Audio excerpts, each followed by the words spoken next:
Et bonsoir! Salut Fabien, salut Mathieu. Ça va? Yes. Et oui, c'est la première donc d'un petit talk show qu'on va faire de façon complètement inopinée. Activer désormais déjà les notifications pour être au courant. Donc voilà, l'idée c'est de faire un petit talk sur du code, du craft, un peu vous présenter ce qu'on vit au quotidien dans nos métiers respectifs. On va se présenter juste après pour ceux qui ne nous connaissent pas. Et donc voilà, un petit talk show de 1 heure, 1 heure 30. Il n'y a pas vraiment de limite. Il n'y a pas de limite non plus pour le chat. N'hésitez pas à nous poser des questions, à dire que vous n'êtes pas d'accord avec ce qu'on dit, nous challenger. On va pas vous manger et on essaiera de répondre au maximum à vos questions.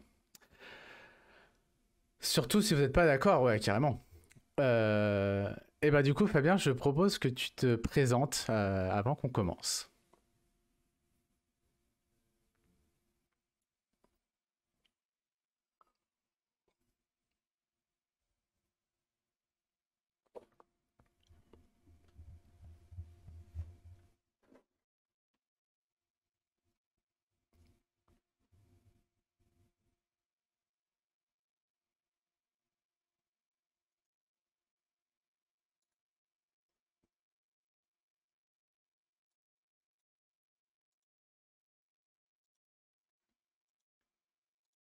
Ça remonte il y a longtemps, donc en 2000 ou 2001, j'ai dû le faire, je crois, un truc comme ça. Du coup, ça consistait en quoi? C'était, j'ai appris l'assembleur, 68 000 pour les connaisseurs.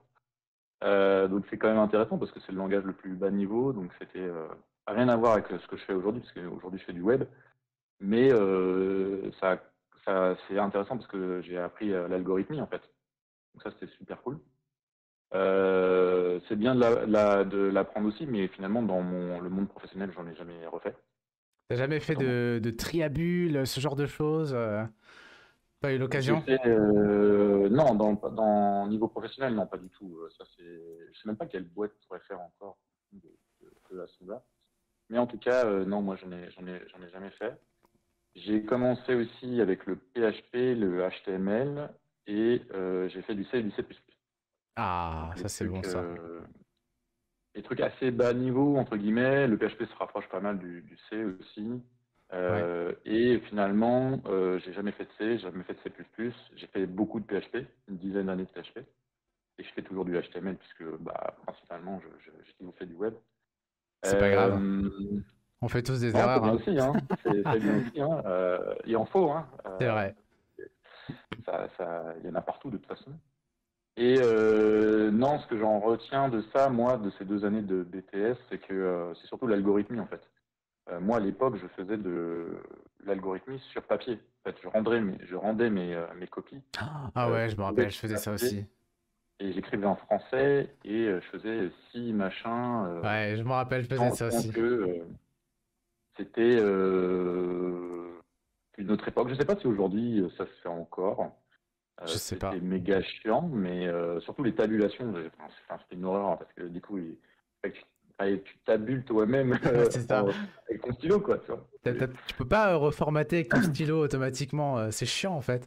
Ouais. Voilà, donc c'était une expérience, euh, mais, euh, mais voilà, ça m'a permis d'apprendre un peu tout ça, de logique que je n'avais pas avant. Bon, avant, j'avais quand même un ordinateur, donc j'ai fait des programmes basiques en Bash, sous Windows, pas en Bash, en Batch, pardon. Ouais, c'est En Batch. point bat, des points Ouais, bat bah, quoi. Ouais, point Ouais. Bat, ouais. Voilà, des petits Yes. trucs comme ça, visuel basique, mais rien de transcendant. Et voilà, donc c'était vraiment bien. Et après, j'ai voulu travailler, mais je ne l'ai pas fait tout de suite. Passer Ouais. par la case alternance. Et ça, franchement, trop bien. Ça, je le conseille à tout le monde. Je trouve que c'est un pied à l'étrier, enfin, c'est un sas de décompression, quoi. Enfin, vraiment, au lieu d'aller directement dans le monde professionnel, je passe par ce petit sas. J'ai fait 2 ans d'alternance dans la même boîte et enfin, c'était trop bien, quoi. Et Enfin, c'est là que t'as franchement, commencé un peu à coder pour de vrai, pour des vrais trucs, voir un petit peu le vrai monde pas du ou... tout. C'est Pas vrai? du tout. J'ai fait, c'était à côté de chez moi, je me rappelle, j'ai fait du WinDev. Aïe, aïe, aïe. Et je crois que tout le monde connaît la pub de ce truc-là, mais personne, je connaissais personne qui en avait fait. Je sais même J'ai pas ce fait que du c'est, quoi. Je sais même pas ce WinDev que c'était, bah voilà. pendant plus de... Je sais même pas Alors, ce que c'est le Windows. WinDev, enfin, c'est magique. C'était les seuls mecs qui présentent une nana à moitié à poil pour leur Pour leur pub. logiciel. Ouais. Depuis, ça doit exister depuis 20 piges, cette histoire. Enfin, ça Ouais, fait c'est vrai. Je très pense longtemps que ça qu'aujourd'hui, ils existe. pourraient plus faire ça, hein, d'ailleurs. Si, Et ils je font crois encore qu'ils des pubs ils comme font ça? encore. Ouais, il y a WinDev 56 là, et je C'est crois qu'il y a toujours une incroyable. meuf en maillot de bain pour présenter. Il y a des salons et tout. Non, ça marche bien. Pardon. Et Bah, WinDev, c'est un langage de programmation en français pour faire des applications Windows, et il y a aussi WebDev pour faire des applications, enfin des sites internet. C'est ça. Et moi, j'ai commencé par ça. Donc, tu as tout un écosystème, un IDE intégré où tu développes en français des fenêtres Windows à l'époque. Hein, je ne sais pas s'ils sont maintenant sous Mac ou autre. Aucune idée. Mais en tout cas, j'ai commencé par ça. J'ai aussi, bon, ça m'intéressait pas du tout, évidemment. Hein, c'était pas bien, en fait. Enfin, ouais, non, pas bien. C'est pas optimisé. Enfin, tu vois, c'était un gros bousin, quoi.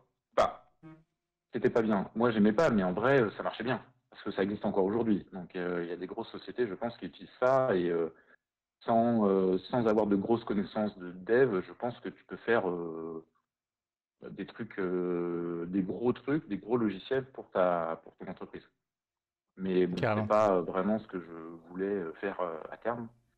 Et j'ai fait aussi un peu de PHP, j'ai fait du WAP aussi, ceux qui Ah connaissent. oui. ouais, Oh là ouais. là. Mathieu, t'es trop En fait, jeune. t'es un développeur de la préhistoire. Et pourtant non, il y en a encore des. J'ai pas commencé dans les années 80 ou 90, mais ouais, WAP c'est l'ancêtre. Alors c'est l'ancêtre du. Enfin, De l'internet sur le un des. mobile, en vrai. Ouais, c'est ça, c'est des balises, c'est un peu du XML, du mix entre XML et HTML, enfin c'est des balises quoi. Et c'était comme ça qu'on faisait les premiers sites sur mobile qui étaient en noir et blanc et sans trop de Tu sais, les connexion sites internet. où tu peux avoir ton petit logo sur le 3310, aller le télécharger Ouais, et c'est tout, là. ça. C'est exactement ça. Ah là là, quel bonheur. Ah, je connais même pas tout ça. Et il y a même Julie qui a fait du WAP quand elle était au lycée avec les sonneries. Ah mais Ouais, oui, tu pouvais personnaliser et tout, c'est incroyable. Moi, je suis ah encore non. jeune, c'est pour ça. C'est pour ça. Non, Yes. mais c'est intéressant d'avoir tout cet historique parce qu'effectivement, ça passe par plein de phases, et c'est intéressant sans mettre vraiment les doigts dedans, mais de savoir que ça existe. Pourquoi ça n'existe plus? Pourquoi ça existait? Je trouve ça vraiment intéressant. De manière générale, l'historique de l'informatique, des langages, pourquoi ils ont été créés, etc. Et bon, on en reparlera peut-être plus tard. Bah ouais. Et ouais, donc l'alternance, voilà, moi je le conseille vraiment à tout le monde. Je trouve que c'est un formidable pied à l'étrier. Alors, je sais pas si maintenant, 2 ans, ça fait un peu beaucoup. Je sais pas si il y a encore des choses qui se passent en 2 ans. Mais en Alternance? tout cas, à l'époque, de quoi? Tu parles de quoi? Tu parles pour les BTS en alternance ou faut Ouais, que l'alternance. n'importe. Est-ce que c'est toujours 2 ans? Pour les BTS, je sais pas, mais pour les masters, ouais, les masters, c'est généralement 2 ans d'alternance. Ouais. Donc, ouais, ça, c'est toujours. Ouais. Et donc, voilà, 2 ans, 3 semaines, 3 semaines au boulot et une semaine à l'école. Et voilà. C'était pas une école reconnue, mais je m'en foutais un peu. L'essentiel, c'est quand tu sors de ton alternance, tu as déjà 2 ans d'expérience. Donc le côté, quand tu vas en entretien et que on te dit t'as pas d'expérience, bah en fait je l'avais pas. En tout cas, on me l'a jamais dit. Ouais. On m'a déjà dit que j'avais pas de diplôme d'ingénieur, mais c'est pas grave, j'ai toujours pas et tout va bien. J'arrive, j'ai un bon salaire et je travaille bien et je suis content de ma situation. Donc il n'y a pas besoin d'être ingénieur, hein, je le dis aussi. Moi j'ai beaucoup appris tout seul chez moi ou avec les autres, pas besoin de faire de grandes écoles. Et pour le coup, ouais, moi j'ai fait un BTS, j'ai juste un bac plus 2, hein, donc C'était quoi ta voilà. première boîte? C'était directement Octo ou c'était Non, Non. non, ma première boîte, elle n'existe même plus. C'était une petite boîte, on était 5, Et on avait quand même des grands comptes, on travaillait pour SFR quand même. Mais j'ai fait des trucs pour SFR qui ne sont jamais sortis. Mais voilà. Et non, c'était une toute petite boîte qui était dans ma ville, une petite SS2I. Ils n'existent même plus, je crois. Ok. Et puis voilà, bon, ça c'était ma première boîte. Puis après, j'en ai fait pas mal. Moi, je crois que j'ai déjà fait. Je crois que je suis à ma 8e boîte déjà. J'ai changé 8 fois de Ah ouais, boîte. en effet, ouais. Et, euh, et c'est pas grave aussi. C'est pas grave d'en avoir fait que 2 ou c'est pas grave d'en avoir fait 10. L'essentiel, c'est d'apprendre, je trouve, plein de choses dans les différentes boîtes là où tu es. Que ça soit au niveau de développement, tech, ou au niveau métier. Je trouve que c'est vraiment intéressant de parcourir différents métiers. Ça permet de gagner vachement d'expérience pour la suite. Et ouais, j'ai fait un peu de tout. Je ne veux pas décrire tout ce que j'ai fait, mais voilà, j'ai fait un peu de tout. De l'institutionnel, enfin des sites institutionnels, des sites des back-office, de la mine, voilà. Et du coup, Fabien, on a une question de Julie Gris. Tu demandes si c'est mal vu par les recruteurs de changer autant. Est-ce qu'en entretien, ouais, par exemple, on te pose des questions sur bah, t'as vachement changé, comment ça se fait, t'as la bougeotte Ouais, Ouais. ouais, c'est une bonne question. En vrai, je crois qu'on me l'a jamais posé. J'ai l'impression, alors vous me direz si vous n'avez pas le même sentiment, mais j'ai l'impression que dans l'informatique, c'est bien vu de changer souvent. Ouais. Euh, Personnellement, j'ai pas compris pourquoi. Enfin, si, c'est vrai que tu changes d'expérience, mais en tout cas, moi, j'ai La jamais zone de eu ce confort. feedback-là, pardon. Et en tout cas, moi, je suis assez. Alors, j'ai cette chance de mon entretien aussi. Je suis assez à l'aise. Donc, je D'accord. suis assez passionné par ce que je fais et je démontre bien ce que j'ai fait à travers toutes ces entreprises. Donc, c'est pas. En tout cas, ça n'a jamais été un reproche. En tout cas. Ok. Voilà. Et c'est pas par plaisir que je suis parti aussi à chaque fois. C'est à chaque fois, je suis parti parce que je n'avais plus rien à apprendre ici et que j'étais plus aussi en adéquation avec mes anciens patrons, par exemple. Et donc, il était temps de partir. Et c'est pas plus mal parce qu'effectivement, j'ai accumulé pas mal d'expériences, différents projets en production ou pas, différents collègues qui étaient plus ou moins devs, hein. J'ai travaillé, pour ceux qui connaissent, au Grand Moulin de Paris, qui est une entreprise qui fait du pain, des viennoiseries, de la boulangerie, de la farine, voilà, qui est une très très grosse entreprise européenne. Et en termes de tech, j'étais avec des gens qui sortent des ingénieurs agroalimentaires, tu vois. Ouais. J'étais le seul titré un peu vraiment pur tech, pur dev, quoi. Donc tout ça, non, ça a été intéressant et pouvoir discuter aussi avec eux, hein, parce que des fois, tu n'as pas le même langage, tu n'as pas la même culture. Donc ça aussi, c'est intéressant. Et c'est vrai que des fois, on se frotte à des gens pas du tout la même philosophie que toi, et du coup, il faut s'adapter, il faut essayer de les comprendre. Donc non, ça apporte son lot d'expérience. Voilà. Yes. Bah merci en tout cas pour cette grande présentation et ce grand retour du coup d'expérience, c'est cool. Voilà. On va passer la parole maintenant à Mathieu. Est-ce que tu veux faire le même exercice, te présenter un peu et puis voir, bah, toi qui t'es sorti de l'école il n'y a pas très très longtemps, voir si Ah, ça va quand justement même. ça va, mais voilà, t'es le plus Un jeune peu d'entre de nous. blague toutes les dernières. T'es le plus jeune C'est d'entre nous, vrai, c'est donc vrai. t'as eu Ça va. ton bac en 2020. Non, le but quand même, faut pas déconner. Bah, Donc du coup, je vais vas-y, me présenter. t'as la parole. Ouais, je vais me présenter. Bah, déjà, premièrement, c'est pas mon premier choix de carrière, développeur. Au début, je voulais faire ingénieur de son. Et en fait, je me suis rendu compte que c'était pas fait pour moi, ingénieur de son, que finalement, c'était le dev qui était fait pour moi. Donc, j'ai commencé par un premier DUT informatique pendant 2 ans où j'ai vraiment appris, bah, j'ai commencé par apprendre sur du Java, sur tout ce qui est programmation orientée objet, euh, le C, le C aussi également pour tout ce qui est programmation. avec la gestion de la mémoire, plein de problématiques comme ça. Donc, c'était ultra cool. Et après, ce qui était bien que le DUT informatique, c'était le fait que cette formation, elle te permettait de vraiment de voir un peu tous les concepts liés à l'informatique. C'est pas forcément la programmation site web, mais aussi c'est la programmation de base de données, programmation Du même de réseau, des choses l'assembleur, comme une ça fois. ou...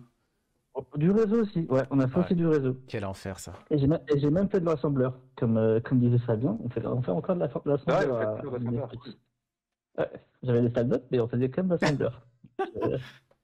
Je comprenais rien, mais c'était ultra cool. Et après, je m'enchaînais sur un master MIAGE, Hmm. c'était, euh, c'était très cool, mais j'ai remarqué que le niveau du master était moins élevé que le DUT. Moi, c'est mon sentiment.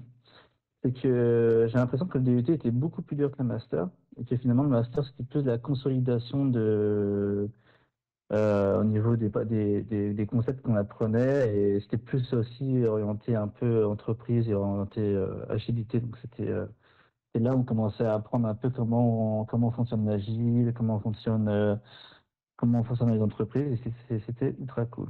Ah, Et du coup, t'as... Ouais, donc, Ouais, t'as pu entendre parler quand même de l'agilité ouais. en école, quoi. C'est pas mal.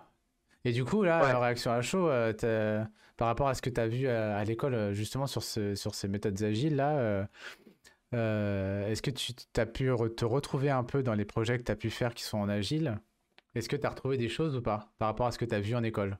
Ou bien c'est complètement différent? Alors, il y a des rituels qu'on ne faisait pas forcément à l'école, tout ce qui est refinement, enfin, tout ce qui est affinage, grooming, etc. On ne faisait pas forcément à l'école. Par contre, il y a plein de rituels qu'on nous forçait à faire, parce qu'en fait, en gros, ce qu'on avait à l'école, c'est qu'on avait des projets, et on devait le faire en agilité. Donc forcément, on avait les délits, on avait les sprint planning, les rétros, etc. Mais on n'avait pas tout ce qui est affinage, etc. À l'école. Il y avait des choses qui manquaient, je pense, à l'école en termes d'agilité. Ok. Mais Mais déjà, il y en avait, c'est quand même assez incroyable, quoi. Je pensais pas que on pouvait aborder ça à l'école et c'est plutôt malin pour le coup. C'était quoi? C'était du Scrum que j'imagine que vous faisiez? ouais, c'est ça. Pour les projets, c'est ça, on nous forçait en fin d'année de faire un projet en agile, et on avait je suis dingue, je m'en souviens même plus de combien de temps on avait, mais on devait faire un projet en agile. C'était Et du très coup, ça cool. veut dire que dans ton groupe là, tu avais donc des élèves dont tu faisais partie forcément, mais tu devais prendre un rôle de PO, un rôle de lead dev, je sais pas. Comment en fait tu Non. peux découvrir les différents rôles toi, ton école elle dit bah voilà, ce projet-là vous allez le faire en agile, mais qui avait les différents rôles? Est-ce que c'était réparti dans ton équipe ou bien c'est des profs ou des intervenants qui Alors, jouaient des rôles aussi? alors, on va dire que le PO, c'était le professeur, mais on n'avait pas tous les rôles comme on peut voir dans la vie professionnelle. C'est-à-dire qu'on n'avait pas le tech lead parce que chacun des devs, finalement, en fait, il y avait pas de tech lead dans nos équipes, enfin, dans notre équipe d'étudiants, on va dire. Et, euh, et je pense que c'est peut-être un des points qu'on s'en rend compte finalement dans la vie professionnelle, qu'il y a des choses qu'on voit à l'école, mais qui ne sont pas forcément approfondies à l'école, en fait. C'est quand on apprend sur l'émission, sur vraiment l'agilité, comment ça fonctionne en mission, et on a des bases grâce à l'école, mais il y a des choses. Ouais. Ouais, je vois, mais en Ouais, fait, mais c'est normal, ça, à l'école, en fait, je pense pas que tu puisses rentrer à fond dans un truc. c'est ça. En fait, ça La nous théorie. prépare, quoi. Ça nous prépare à aller dans le monde réel et après, ben, on se fait nos armes sur le terrain. Ouais. C'est ça, Mais moi, tout je à suis fait. très surpris que déjà, il y a ce niveau-là. Enfin, je suis agréablement surpris en vrai qu'il y ait ce genre de choses qui soient abordées. Moi, c'était pas du tout le cas dans mon école, hein. Mais Et du coup, ouais. Et du coup, en fait, moi, pour le coup, le master, je l'ai pas fait en alternance. il y avait la possibilité, mais moi je l'avais pas fait. Euh, bon, après, c'est choix personnel. Mais en tout cas, le stage de fin d'année, je l'ai fait à Capgemini, où j'ai où j'ai ensuite signé après mon stage. J'avais commencé à travailler sur de l'Android. C'était ma première techno professionnelle, on va dire. Donc faire une app Android pour le crédit agricole. Ok. Euh, C'était super cool. C'est ma première expérience professionnelle. J'ai trop aimé. Et ensuite, T'en avais fait de l'Android avant ou t'es arrivé ouais, là-dessus et t'as appris sur le tas? non, non, j'en avais fait à l'école justement. On nous avait formé un peu en Android. Mais c'était l'Android à l'époque, hein. C'était pas l'Android qu'on peut retrouver maintenant. Parce qu'il y a Ah ouais, plein de c'est pas choses pareil. Ça a changé. ouais, ça a beaucoup changé maintenant. Et je crois que je connais même sur l'équipe, ça, à un moment donné, au début. Puis après, je passais très vite sur mon studio, On est tous passés par là, On est hein. tous passés par là, ouais, je crois mais, que. voilà. Et bon, c'était ultra cool. Et après, j'avais enchaîné. Bon, j'avais fait environ un an sur une mission au Crédit Agricole. Et j'ai enchaîné après ensuite sur Orange Bank. Ça, c'était un vrai gros projet parce qu'on devait recréer le SI d'Orange Bank. Donc, c'était ultra, ultra cool parce qu'en fait, je touchais à tout. Donc, je touchais à la fois la partie front. C'était à l'époque en AngularJS. Et en AngularJS avec un framework que j'utilisais, c'était Backbase, un truc comme ça. Et je peux toucher aussi à la partie Spring, donc tout ce qui est Java, donc c'était back, c'était ultra cool. Et enfin, on avait aussi une application Android, donc je touchais aux trois techno, trois stacks, donc c'était ultra cool. J'ai beaucoup appris pendant cette expérience. J'ai appris aussi des choses qu'il fallait pas faire. Comme quoi. Et comme quoi, bah, travailler sur la partie front sans test. Ah, Alors que. Ah, on commence, on commence. Ouais, mais enfin, quel genre de test? Des tests comme Il nous n'y a on pas de connaît test, donc aujourd'hui ou genre zéro sans test, test? zéro test. Zéro test, c'est-à-dire qu'il y a personne qui. Voilà, quel genre de test, tu vois? Ben, C'est on Greedy qui avait les demande. tests Alors, on avait les tests manuels, on va dire, Ah, donc il y avait au moins ça quand même. par les, par les, Tu par, par- balançais pas le par une truc. équipe, par une équipe de testeurs, forcément. Par contre, pour la partie batch, on avait quand même des tests d'intégration, des tests unitaires, etc. Pour la partie front, ça, c'était une des choses que je retiens maintenant, c'est que travailler sans test, bah, c'est compliqué, ça pète de partout, pas de questions, etc. C'est une des choses que maintenant, je ne referai plus en mission. Et tu as travaillé combien de temps sans test professionnellement?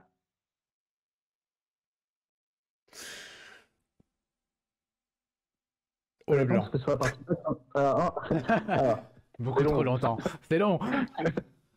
alors, sur la partie batch, on en faisait, donc la réponse elle est un peu biaisée. Mais par contre, sur la Ah, partie ok. front, Ok, intéressant. du coup, sur cette mission, bah, ça fait au moins un an en fait, hein, un an sans test. Hmm. C'est énorme, c'est énorme. Bah, moi, j'ai travaillé 15 ans sans test, hein. Donc, Ouais, ça t'as été m'étonne loin. pas. Moi, j'ai découvert les tests. Enfin, je les connaissais avant, mais en tout cas, j'ai commencé à écrire des tests il y a 3 ans. Donc, j'ai bossé 15 ans sans test, quoi. Sans Moi j'ai test dû faire unitaire, trois sans test quatre ans, à moi. rien du tout. Voilà. Donc, D'ailleurs, ça, j'ai c'est une un anecdote petit par peu, rapport hein. à ça après à vous raconter, mais quand ce sera mon tour par rapport à la découverte des tests et tout. Je vous dis, Ça petite marche. teasing, je vous dirai ça Et, après. justement, partie front-end, à l'époque, je savais pas faire de test. Et du coup, j'en faisais pas. Je savais pas comment ça marchait les tests front-end. Ouais, C'était mais c'est vraiment normal. Si tu sais pas faire, enfin, si tu connais pas, tu sais pas faire. Enfin, tu vois, si tu ça. connais pas l'existence de ça, c'est comme les gens qui font pas de l'agile, s'ils connaissent pas, enfin, Ouais, c'est... je suis d'accord avec toi, Fabien, mais du coup, c'est marrant parce que dans son école, tu vois, Mathieu, il a connu l'agilité. Un des trucs de Ouais. l'agilité, c'est le feedback au plus tôt.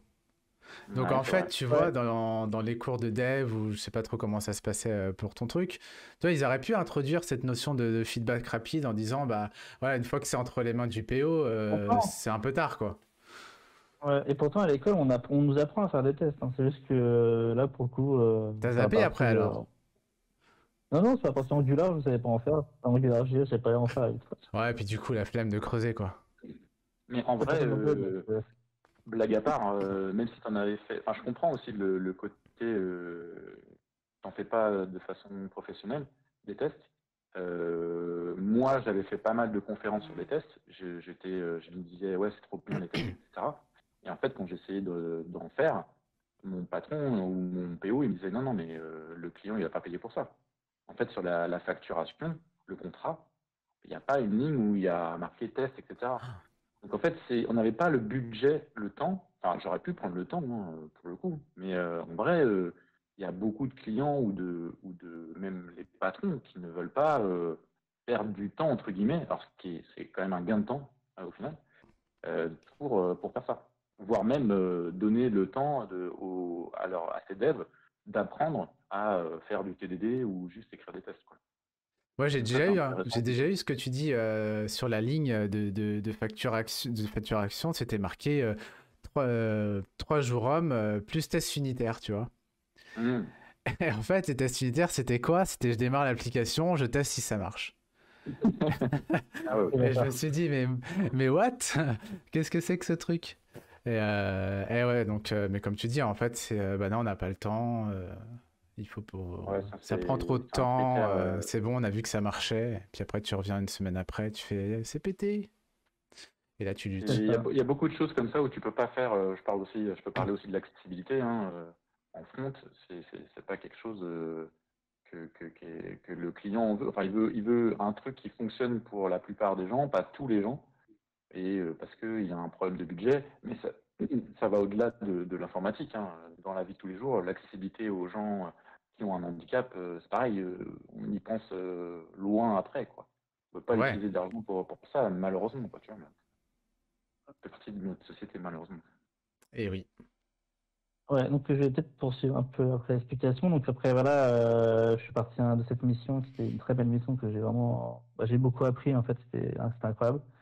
Euh, j'ai enchaîné après sur des missions un peu à BNP où là, je commençais à faire enfin de l'Angular 2, Angular 7. Enfin, c'est passé très vite en Angular 7. Où j'ai commencé vraiment à faire des tests. Enfin, du coup, c'est là où j'ai appris à faire des tests. Donc c'était cool. Côté front. Et, euh, et après, j'ai enchaîné sur Octo où j'ai commencé à faire des missions d'Android à la BNP aussi. Où j'ai croisé certains d'entre vous. C'est vrai. Et, euh, et j'ai fait des très très belles missions jusqu'à maintenant à Octo que j'ai pas forcément étalé, mais ça c'est une super aventure, voilà, où j'ai appris plein de choses. J'ai appris à Octo le craftsmanship et depuis que j'ai appris le craftsmanship, maintenant je vis que pour ça et, euh, et voilà. Et c'est enregistré ce que tu dis, hein. Attention. Ouais, exactement.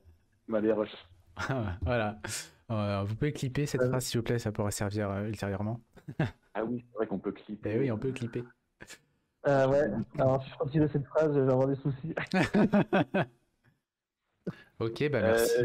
y avait une autre question, enfin, un truc que tu as dit intéressant, c'est que tu as appris, tu disais aussi avec l'agilité, des notions d'entreprise ou quelque chose comme ça. Je sais pas si Ouais, j'ai en bien fait, entendu, mais ça veut dire quoi? Ça se représente par quoi? Parce que pour le coup, c'est pas de la technique, mais c'est aussi comment accéder à la vie professionnelle ou, enfin, je sais pas. bah déjà, il te force à faire des stages aussi pendant ces formations, enfin pendant le master, pour justement que tu connaisses un peu le monde de l'entreprise. Donc Hmm. que tu travailles vraiment c'était des stages assez courts généralement. Enfin, bah si, enfin, c'est quand même des stages. Enfin, j'ai eu un stage de 6 mois, mais il me semble que j'ai eu un stage de 3 mois aussi à un moment donné. Je ne me rappelle plus si c'était en MM ou en licence. Mais on te force aussi pendant ces formations à connaître un peu le monde de l'entreprise. Et, euh, et d'ailleurs, on te fait aussi des projets aussi un peu type entreprise, on va dire, où tu dois vendre ton produit à à ton client, où on devait par exemple identifier les personas, en fait, tu devais avoir un projet. Et tu devais monter ton produit de A à Z, c'est-à-dire que tu devais créer ton business plan, ton business model, etc. Vraiment, c'est cette notion-là de gestion d'entreprise que je voulais parler par rapport à ce que j'ai appris en master. Ok, Ok. Voilà. intéressant. Ouais, j'avoue, Moi, c'est stylé, hein. c'était pure tech, moi. J'ai rien appris. Enfin, je savais pas faire passer un entretien, pardon, ou remplir un CV. Enfin, tu vois, des trucs un peu basiques comme ça, mais tout ça, j'ai pris que de la tech. Mais on pourra en reparler Yep. après. Et laissons la parole à Dorian. Yes, merci. Bah oui, bah moi c'est Dorian, j'ai pas loin de 10 années d'XP dans le monde du dev. Mon parcours scolaire, ça a été un BTS, tout d'abord, informatique de gestion à l'époque, IG. Ah oui, j'ai connu ça aussi. Voilà, celui-là il était pas mal. Et c'est là que j'ai découvert PHP. C'était pas une La bonne base. nouvelle, mais c'était la base, mais ça me faisait pas trop kiffer. Pourquoi ça te faisait pas kiffer? C'est le langage en lui-même, faire du Ouais, web. le langage en lui-même, le web, j'ai eu pendant très longtemps, même jusqu'à très récemment, je faisais pas trop de web, ça m'avait pas du tout attiré. PHP ou Euh, Symfony? non, non, PHP, juste PHP, sans framework. Il n'y avait pas de framework associé, et puis le CSS, ça m'a vite gonflé aussi pour faire l'intégration, tout ça. Ça, Euh, c'est un bon sujet aussi. J'ai ouais, connu beaucoup. Les CSS, il est boudé par énormément de gens. C'est ouais. un sujet intéressant aussi. Je pense que j'ai pas abordé le sujet de la bonne manière quand j'étais à l'école sur le CSS. Voilà, enfin Ouais. bref, il y a eu un loupé avec ça, je suis un peu fâché. J'ai Julie qui dit perso, j'adore CSS, bah tant mieux. Il en faut, hein. Et il en faut. Sinon, on Euh, n'ira pas loin. yes. Après, donc pendant ce truc-là, j'ai codé sur un autre truc qui s'appelait Delphi, Ah, bah, par Borland, puis Codegir, puis racheté par, je sais pas, pas par Radeon, ça c'est les cartes graphiques, mais par bah, ça RAD, je existe crois, un toujours, truc comme ça. ça existe toujours, Delphi? Ouais, ça existe toujours. Et là, j'ai trouvé ça trop cool, en vrai, pour faire ces petites interfaces graphiques et tout ça. Pouvoir faire du langage procédural. Alors, pour du coup, c'est que un langage procédural. C'est-à-dire qu'on ne pouvait pas faire forcément des classes, des choses comme ça. C'était vraiment. Tu as une procédure, elle s'exécute. Tu cliques un entre deux, tu as une procédure qui s'exécute. C'est écrit dans des bases de données ou dans des bases Access aussi. Oh, ouais, Access, Euh, ouais. Ok, ouais. Access, ouais, voilà. Donc voilà, c'était mes premiers pas avec la programmation. J'ai connu aussi du coup les interros où c'était bah, sur papier, donc des tris, des algorithmes sur papier, Ouais. c'était l'enfer, la copie double de code pour savoir si on était bon ou pas, à compiler dans le cerveau pour voir si on est bon ou pas.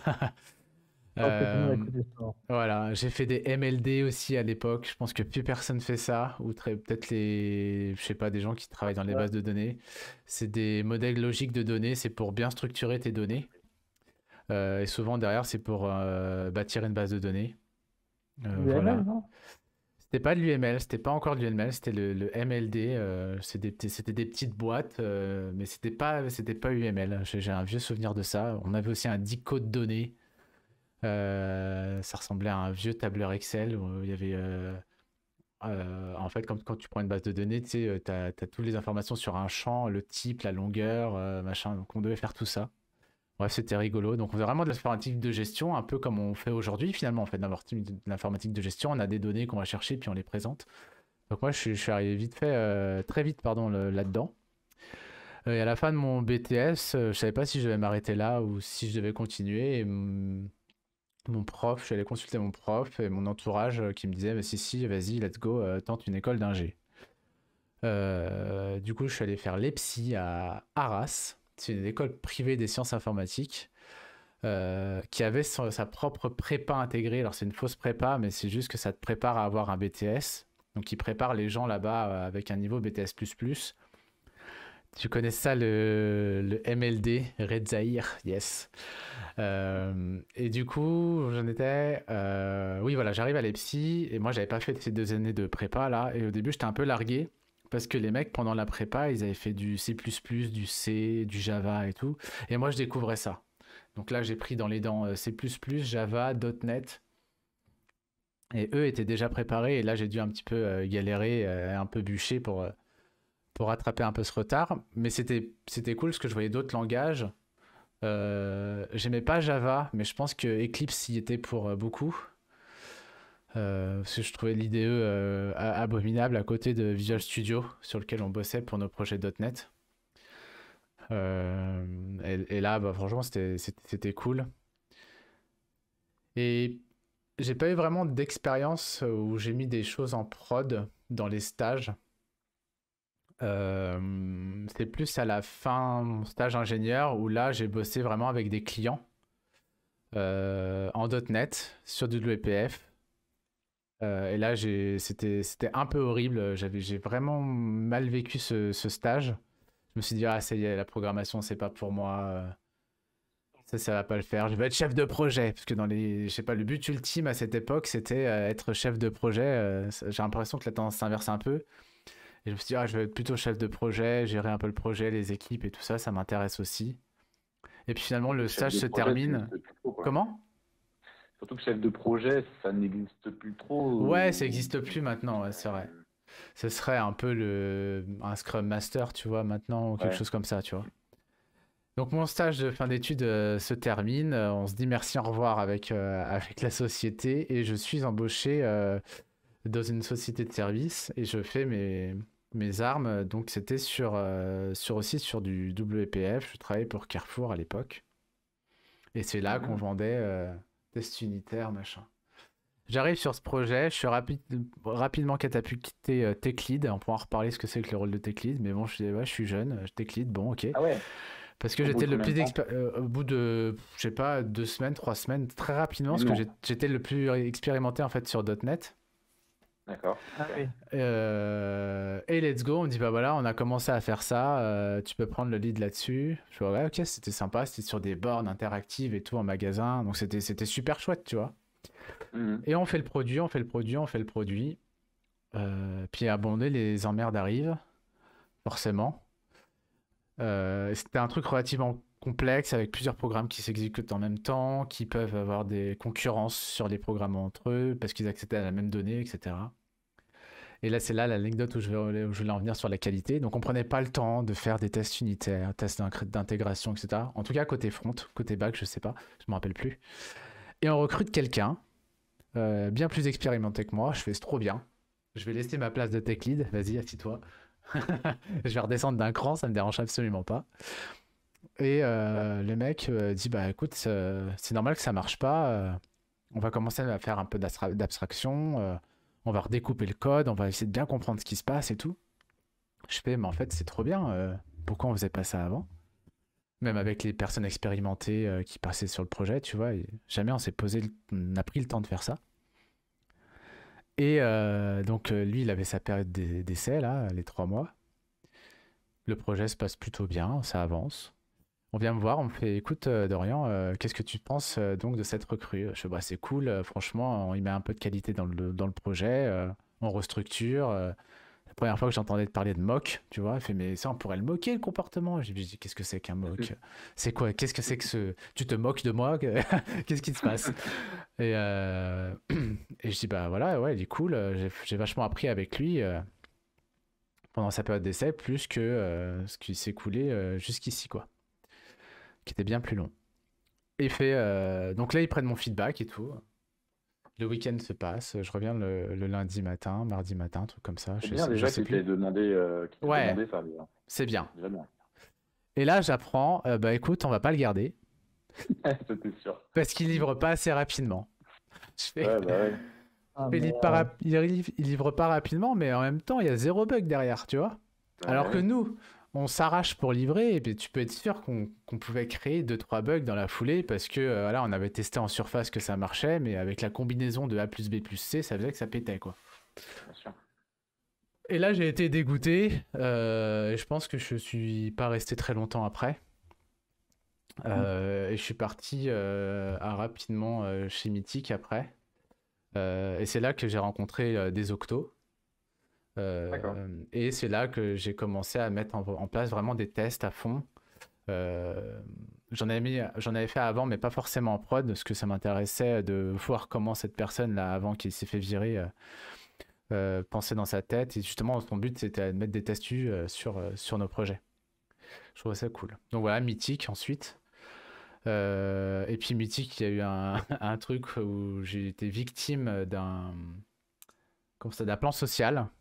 Donc c'était rigolo, je suis arrivé le lundi et le vendredi on m'a dit bah en fait on va pas pouvoir te garder, il y a un plan social, restructuration, dernier arrivé, premier parti. J'étais pas content. Donc là je dis à mon boss bah excuse hein, tu vas me donner mon après-midi et puis je vais aller diriger ça, digérer ça rapidement. Oui. Voilà, et puis du coup je bossais avec monsieur Vincent Guigui à l'époque, que vous devez connaître. Et j'ai dit bah écoute voilà, ils vont pas me garder mais je vais faire mes 4 mois, on va livrer en prod l'appli Mythic pour les tablettes Windows, tout ça. Je faisais encore du Microsoft à l'époque, et puis en plus ça marchait pas très bien, donc forcément j'étais un peu sur la sellette, quoi, dernier arrivé, Windows Phone, tout ça, ça marche pas, donc ils avaient toutes les bonnes raisons de pas me garder. Mais ce qui est rigolo, c'est qu'il y avait pas grand monde qui le savait, et tout le monde était sur le cul à la fin quand je dis bah écoutez, je vais partir, voilà. Donc ils ont été très cool avec moi au Mythic après sur le fait que bah si on peut te prolonger pour que tu retrouves une boîte et tout ça, il n'y a pas eu besoin. Donc je suis arrivé chez Octo, ça c'était en 2015, et on est en 2022, je suis toujours chez Octo. Et là, ça a été un déferlement. Déjà, rien que depuis et ça c'est important, l'entretien RH le plus dur de ma vie. Entretien RH slash tech. Le RH, ça s'est bien passé. Le tech et le manager, un peu moins. Donc c'est pas parce que vous êtes dégoûté à la fin d'un entretien que forcément ça va mal se passer. À l'époque, donc je fais cet entretien. Et j'avais une étude de cas assez balèze à préparer. Il y avait du CQRS, du RabbitMQ, je connaissais rien du tout. Pas de CQRS, pardon, une file RabbitMQ. Okay. Et je fais putain, je sais pas ce que c'est quoi. J'ai bricolé un truc, c'est passé à peu près. Et très sérieusement, le gars qui me faisait passer l'entretien, je le salue d'ailleurs s'il se reconnaît, qui regarde un jour cette vidéo, me dit bon bah le projet a priori on voudrait le faire en méthode agile, et il me dit très très très franchement comme ça, il me dit mais je sais pas qui c'est Gilles. Et je suis en entretien, tu vois, je fais alors j'essaie d'expliquer qu'en fait c'est pas une personne mais c'est le nom de la méthode. Il me fait oui mais c'est bien Gilles qui l'a inventé et tout, hyper déstabilisant. Et le mec était poker face, quoi. Il bougeait pas. Putain, je fais, oh, bah, c'est mort, quoi. Là, je suis déstabilisé, je bafouille, je sais pas quoi dire. Et en fait, non, ça s'est bien passé. J'ai réussi à le dire, mais vous êtes sérieux, voilà. Et c'est le téléphone qui vibre. Tout va bien. Et donc voilà, je me suis dit, putain, en fait, j'ai pas très bien réussi. Même sur la Rabbit MQ, j'étais pas super chaud. Et finalement, ça allait, la présentation que j'avais faite leur avait plu, c'était cool. Et après, je fais un entretien manager, et à l'époque, j'habitais dans le 77. Enfin, je suis toujours dans le 77 d'ailleurs. Et par contre, on était sur les champs, et j'avais presque 1h30, 1h40 de trajet. Et là, le manager, il fait, mais en fait, tu vas jamais y arriver, quoi. Et là, je fais, bah, si, ça fait 1 an que j'allais à Suresnes, Saint-Cloud, c'est 2 heures à la Défense. Ouais, je suis capable de le faire, quoi. Et finalement, il me donne ma chance. Et donc, en mai 2015, j'arrive au 50 avenue de l'Opéra, chez Octo. Je fais ma première mission, toujours sur du Windows Phone. Je me dis, tiens, c'est marrant, ils m'ont pas gardé, mais apparemment, il y a encore des gens qui font du Windows Phone, donc pour la BNP. Et là, test first, alors TDD comme on peut sur Windows Phone, c'était pas facile à cause de la lenteur des tests et tout ça, c'était la boîte de feedback, c'était pas simple. Mais j'ai eu un très bon tech lead qui m'a formé direct à ça. Et depuis, c'est vrai que je peux pas me passer des TU. Je peux pas me passer d'une archi qui est propre, une archi qui est définie, etc. Et donc j'ai commencé à me faire mes armes sur Windows Phone. Et après, j'ai pris la partie Android pour le même compte. J'ai fait beaucoup d'Android. C'était pas facile au début. Parce que ça me saoulait de faire 20 000 classes pour un clic sur Java par rapport à .NET où il n'y avait pas besoin, par exemple. Et après, de fil en aiguille, voilà, j'ai eu une petite expertise sur les architectures, sur de l'Android. Et maintenant, j'essaye d'élargir encore mon spectre. Donc, je fais du back-office, je fais du web. Je me suis un petit peu réconcilié avec le web. Je disais tout à l'heure que j'aimais pas ça. Mais je me suis un petit peu réconcilié avec le web. Donc voilà, donc le message en fait, c'est au début je m'enfermais vachement sur une techno, très Windows Phone, très .NET, et plus ça va et plus j'avance dans ma carrière, je me dis en fait c'est con enfin c'est con, c'est très bien, il en faut des experts, et encore j'aime pas trop ce terme d'expert, mais des gens qui connaissent très bien une partie d'un framework, toute ou partie d'un framework. Je trouve que c'est bien aussi de pouvoir prendre du recul et pour pouvoir mettre en place des choses, peu importe le framework. Voilà, de pouvoir discuter d'une d'une vision un peu plus méta, peu importe le langage. De toute façon, peu importe le langage, c'est toujours des if, des for, des try-catch. C'est de la syntaxe, quoi. Algorithmie, quoi. Ouais. L'algorithmie, grosso merdo, c'est le même, quoi. Ça, c'est intéressant, le côté, je vais dire des gros mots, full stack ou pas full stack, ou même de savoir plusieurs langages. Et de sortir de sa zone de confort, c'est très difficile. Moi, j'ai fait plus de 10 ans de PHP. Après, je suis passé au JS, Python. En ce moment, c'est ce que je fais. Ouais. Moi, à un moment donné, dans ma vie, j'ai dit non, mais jamais je ferai autre chose que du PHP. J'ai pas le temps, quoi. Enfin, mais au final, ça s'est fait assez naturellement et ça me dérange plus de. Alors, peut-être pas partir sur un langage tous les 4 matins, tu vois, mais ça me dérange pas d'aller voir ailleurs, quoi. Ouais. Mais ça, c'est un défaut aussi des développeurs de ne pas sortir de sa zone de confort. Mais il faut sortir de sa zone de confort. Il faut se forcer, ouais, carrément. Et maintenant, j'ai une question pour toi, Fabien. Est-ce que tu pourrais revenir sur du PHP? Bah, ça m'intéresse pas forcément. Clairement, ça m'intéresse pas.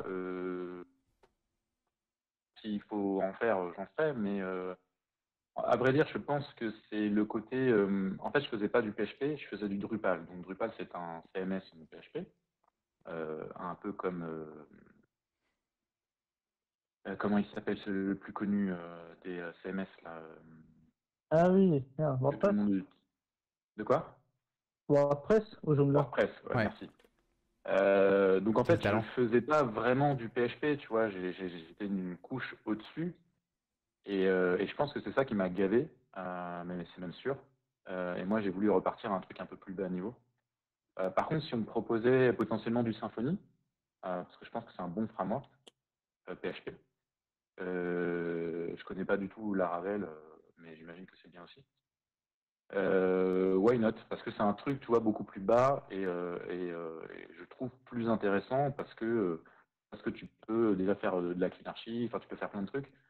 Dans un CMS, t'es plié au CMS, quoi. Tu peux pas faire ce que tu veux. Et c'est normal, et c'est bien. Il en faut.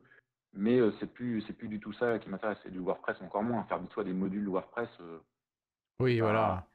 C'est pas intéressant, mais ça c'est ma version, ma vision des choses. Mais en tout cas, ouais, changer de langage, c'est chiant. Il faut réapprendre certains trucs. Ouais. Mais au final, de mon expérience, en fait, ça vient assez vite.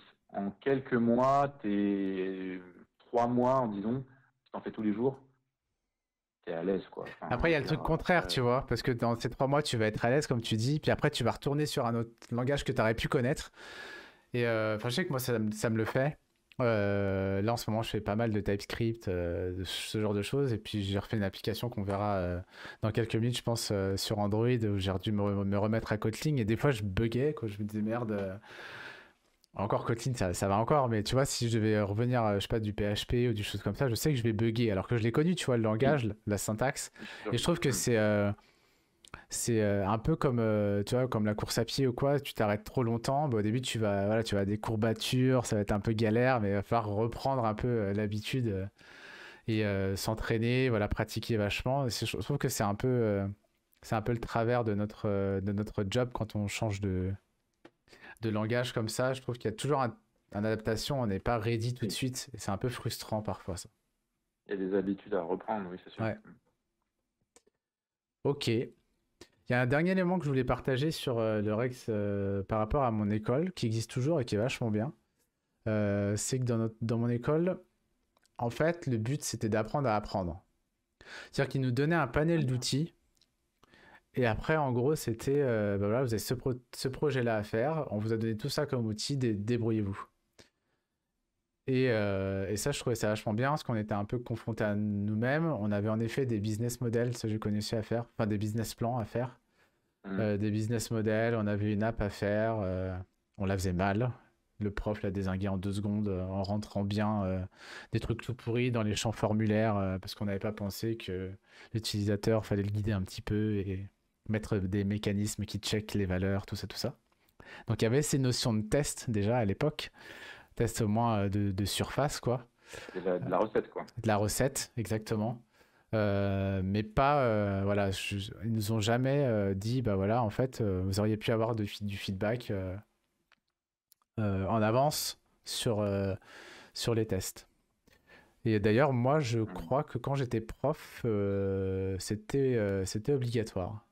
C'est-à-dire que quand ils me rendaient, si je donnais des cours aussi à la faculté de Lille, j'obligeais les étudiants dans leur TP de mettre un minimum de tests unitaires.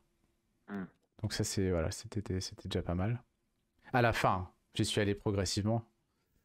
J'aurais fait aussi découvrir, et ça je trouve que c'est pas assez fait en école aussi, c'est pour ça que je l'avais fait moi à l'époque, alors peut-être que maintenant c'est fait, mais j'étais parti vraiment d'une application console, et puis au fur et à mesure en fait j'ai fait apparaître les interfaces, j'ai monté de version les frameworks, pour voir bah voilà, ce qu'il y avait pas au départ, et puis ce qu'on a pu rajouter dans les frameworks au fur et à mesure, et voilà, aujourd'hui bah, si on commence un projet, et que c'est du .NET, bah, on va partir plutôt avec tel framework parce que ça nous apporte ça, ça, ça et ça. Mais raconter un peu l'histoire derrière du produit, de la technologie qui a évolué, je trouvais ça intéressant. Parce qu'il m'est arrivé aussi dans le monde professionnel de me confronter à du framework 2.0, par exemple, et de ne pas avoir accès à certaines choses que j'avais l'habitude de travailler ou de bosser avec sur du 3.5, par exemple. Et en 2.0, bah, tu n'y as pas accès. Donc voilà. Je trouve que apprendre à apprendre, en vrai, c'est une belle stratégie. Ouais, alors moi, ça me fait rebondir à un truc aussi. À l'époque, quand j'ai fait mon, mon BTS et mon alternance, du coup, j'étais sur l'IRC, encore un gros mot. Donc, l'IRC, c'est l'ancien ancêtre de Slack, on va dire, ou autre du même style, ou Discord. Et donc, déjà, je parlais déjà avec des gens, des professionnels, des gens qui étaient dans l'informatique. Et en fait, du coup, je leur posais des questions par rapport à mes TP ou mes contrôles ou ce que j'apprenais. Et déjà, ils me disaient que à l'époque, hein, donc c'est il y a 20 ans, hein, que c'était pas ça, quoi. C'est vraiment pas ça. Comment il fallait faire.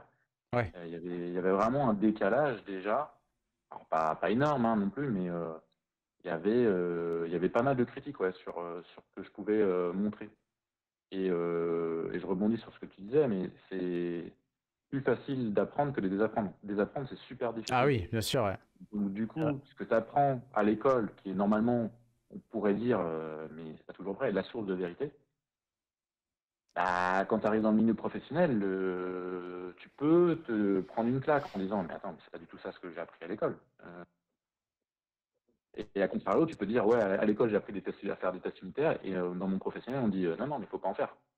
Donc ça peut aussi Ouais, aller dans les deux sens. ouais, C'est que la cote apprend des bonnes choses, enfin une belle philosophie, et que dans le monde professionnel, pour X raisons, on te dit non, mais écoute ça. Donc carrément. c'est un peu à double tranchant, si je puis dire. Il y a du bien et du mauvais. Et c'est ça qui m'embête un peu à l'école, avec les quelques personnes que j'ai pu parler qui sortent d'école, bah, je me dis, ouais, on n'est pas dans la réalité, en fait. Certes, c'est de la théorie, mais la théorie, il manque pas mal de choses quand même. C'est d'autant plus ceux qui sont en reconversion. Ouais. Je lance un petit peu le sujet aussi, mais moi, quand je vois des formations de reconversion en 3 mois, je trouve ça dur. Hein. Tu peux Bon, pas être c'est... reconverti. Hmm. Mathieu, tu veux dire un truc? Ouais, je disais que bah, les formations de reconversion, c'est souvent condensé, donc, comme tu disais, en 3 mois, et on te bourrine le crâne. Enfin, moi, c'est ce que j'entends dire, mais on te bourrine le crâne et c'est pas forcément non plus. Enfin, c'est compliqué, quoi. Bah ouais, mais c'est compliqué, mais en même temps, on forme des gens qui sont pas aptes à travailler dans la vie professionnelle, je trouve. Ou tout du moins, il faut vachement les accompagner après. Ouais, c'est ça, Et du hein. coup, c'est de l'argent. C'est de l'énergie et de l'argent pour le client ou pour le patron, quoi, enfin l'employeur. Ouais, puis il y a un risque de déception aussi de la personne Ouais. qui suit sa formation, qui est toute contente et qui arrive dans le monde professionnel et bam, elle se prend un gros mur parce que c'est pas du tout ce sur quoi elle a bossé pendant sa formation, par exemple, tu vois. Et je pense, Mm. enfin, moi j'en ai connu, hein, j'en ai connu des personnes qui venaient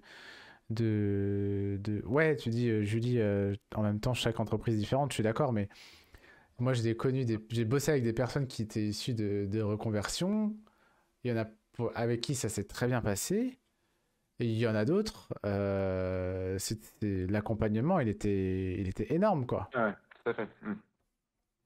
Et c'est pas facile pour la personne qui accompagne, mais c'est pas facile non plus pour la personne qui se fait accompagner, quoi. Parce que elle va se dire ah putain, je fais chier l'équipe, je suis un boulet, alors en fait c'est pas sa faute, quoi. Ouais, C'est clairement. juste que ça matche pas et voilà, c'est compliqué. Mais c'est clair que ça peut créer de la frustration, mais moi, je trouve ça pas normal de faire en 3 mois. Enfin, c'est trop court. Un autre truc qui m'embête aussi, c'est que en formation, par exemple, en reconversion de 3 mois, là, dans ce genre d'école, tu apprends un framework sur style React parce que c'est la mode. Ouais, Mais en fait, React, c'est pas un langage de programmation. Il faut commencer à apprendre le JavaScript ou même l'algorithmie, même bah oui. avant d'être lancé Ouais. sur du framework React. Parce que les gens, ils vont dire, ouais, moi c'est bon, je maîtrise React, etc. Tu arrives en milieu professionnel, mais en fait, tu sais pas faire des maps, des filters, enfin, tu sais pas faire du JS de base, quoi. C'est Tu ça. sais pas ce que c'est que la programmation orientée objet ou fonctionnelle. Tu connais pas les problématiques de performance. Est-ce que tu sais ce que c'est que le HTTP, un navigateur, un Internet enfin, il y a plein de trucs de la culture générale, finalement, que t'as pas. Alors, effectivement, tu peux l'apprendre au fil de l'eau, mais en vrai, c'est dur. Hein. Et si je fais le parallèle dans l'autre sens, moi, je me reconvertis dans un métier artisanal, boulanger, mécanicien ou je sais pas quoi. Ah, en 3 mois, enfin, je fais un boulet par les mecs. Enfin, il faut avoir une vraie formation, quoi. Tu peux Bah pas ouais. changer de métier comme ça. Il y a plein de choses à apprendre. Donc, je suis un peu sceptique par rapport. C'est un peu la mode, je trouve. Et je suis un peu sceptique pour en fait des deux côtés, quoi. Ceux qui changent qui se reconvertissent et ceux qui doivent accompagner ces gens-là, parce que c'est pas évident pour les deux mondes en fait. Je trouve. C'est pas. Je suis sceptique par rapport à ça. Et ben, je propose de conclure là-dessus, sur ce scepticisme. On aura certainement l'occasion d'en reparler, voilà, avec même peut-être d'autres intervenants Yes. qui ont peut-être connu. Ce serait peut-être pas mal la prochaine fois justement d'inviter des gens qui ont connu une reconversion. Une Pourquoi pas, reconversion, ouais. ça pourrait être un beau témoignage en vrai. Hum, On carrément. va passer à la partie 2 de cette émission, de cet épisode, qui était donc ah oui, qui était le petit projet. Je switchais tout de suite sur la partie code. Oh, je vois plein de trucs qui vont pas. Je bidouillerai. Il y a des trucs techniques qui se passent, mais c'est pas très grave. Le chat à gauche s'affiche pas très bien. Je réglerai ça plus tard. Alors, que fait ton app? Alors, mon app, en fait, c'est d'afficher, c'est une app Android, c'est d'afficher en toutes les 15 minutes, faire un refresh du nombre de followers sur le compte @juligris_. C'est utilisé un D'accord. peu en mode, voilà, c'est un téléphone qui est réquisitionné que pour ça. Comme si c'était un cadre photo numérique, sauf que c'est un truc un peu plus intelligent qui va se connecter et récupérer le nombre de followers. Et puis comme ça motive Julie pour atteindre, j'imagine, 20K suite à ses posts, ses stories, tout ça, tout ça. Abonnez-vous. Abonnez-vous, lâchez des likes, tout ça, tout ça. Merci. C'était l'instant pub. Et du Les coup, pouces bleus, c'est pas... Non, le pouce bleu, c'est la pouce concurrence. bleu, c'est la concurrence, ouais. Même pas, parce que pouce bleu. Ah si, les pouces bleus, c'est YouTube. Les pouces Ouais. bleus sont aussi sur Facebook, ceci dit. Et donc, Oui. ce serait plus la concurrence. Et donc, c'est un petit stagiaire qui a fait ça, qui a poussé ça en prod. Le stagiaire, en l'occurrence, c'est moi. Et j'étais embauché, je suis content, j'ai eu mon CDI, mais j'ai besoin maintenant de renforcer l'équipe. Parce que cette application a fait fureur et j'aurais besoin de déployer plusieurs applications comme ça, mais en paramétrant un petit peu les noms de compte. Aujourd'hui, c'est en dur dans l'application. J'aimerais bien voir si c'est possible de faire ça. Et donc, vous arrivez dans l'application, enfin dans l'entreprise, et vous devez auditer un petit peu l'application, faire un rapport de déploiement, ce qui vous manque, ce que vous trouvez cool en termes d'utilisation. Vous avez vraiment le droit de tout dire. Il n'y a pas de filtre, comme dans la vraie vie. Euh, ouais, c'est tout. Les C'est consignes, bienveillant, quand les même. consignes sont claires. Oui, il faut être bienveillant, bien sûr. On critique toujours le code et pas l'humain, n'est-ce pas? Très important. Voilà, quand on dit c'est de la merde, on parle du code. Je pense que j'ai pas besoin de laisser l'émulateur. Pas je vais le cacher, je pense. Ouais. Voilà, vous voyez à quoi ça ressemble. En gros, ici le nom du compte, le nombre de followers, et en bas, c'est la date de dernière mise à jour. Donc en gros, ça se met à jour. On le voit pas très bien, mais c'est fait exprès. C'est vraiment en se rapprochant qu'on veut. Ça, c'est de l'UX, hein. Lui. La responsable est dans le chat. Elle pourra, si elle veut, commenter ce point. C'est parti? Yes. Ça marche. Allons-y. C'est parti. Donc déjà, quand on ouvre l'application, le repository, on voit un dossier source qui contient donc la full screen activity, qui va être un peu le point d'entrée de l'application. Donc c'est donc une application Android. Donc c'est quoi le langage? C'est le langage Android? C'est Enfin, il y du a un Kotlin. nom, C'est du ok. Kotlin, voilà. Ok. Et dans les spécificités, sur cette app Android, donc on a du Kotlin, on va utiliser ce qu'on appelle un Work Manager. C'est lui qui, toutes les 15 minutes, va lancer un job périodique, va faire une petite query HTTP, récupérer de la data et l'afficher. D'accord. Ok. Je vais volontairement pas trop commenter ce code parce que c'est moi qui l'ai écrit. Et du coup, je vais vraiment vous laisser faire l'exercice de poser des questions, de voir ce qui vous étonne et voir d'une certaine manière ce qu'on pourrait améliorer. Et ce que je vous propose aussi, c'est ce qu'on va améliorer, on se le note quelque part. Et la fois prochaine, on essaye de résoudre un peu ces issues pour améliorer le code et pourquoi pas déporter du code vers une API si on est chaud, parce que je vous rappelle que le but, c'est de pouvoir un peu paramétrer ça et de vendre cette application en millions d'exemplaires pour suivre des comptes Instagram, l'évolution de comptes Instagram. Une app qui n'existe pas, j'imagine. C'est une app qui n'existait pas sur le marché, qui n'existe pas. Et est-ce que cette app serait à vocation d'être internationale? Cette app pourrait complètement être internationalisable. Il Complètement. n'y a pas trop de wording pour l'instant, donc ça va. Je pense qu'elle peut. Alors il y en a un ici. Yes. Oui. Bah déjà, première chose que je vois, c'est que t'as du wording, et si c'est à vocation internationale, du wording en dur, va peut-être revoir ça. Parce que pour le coup, je pense pas que tu pourras Ouais, changer la langue pour on pourra avoir un fichier de wording en FR pour l'instant Et il me et semble sur gérer Android, ça c'est pour la suite, facile, hein. quoi. Mais est-ce que Ouais, c'est... De quoi, pardon? et il me semble que sur Android, ça se fait très bien, les fichiers de wording avec les fichiers string XML, un truc comme ça. Je trouve que ça se fait pas, mais tu pourrais éventuellement mettre tes valeurs de wording dans ces fichiers-là pour pouvoir ensuite anticiper la translation si ta notation a tendance enfin, à vocation d'être internationale. Oui, en Ça, je effet. sais pas.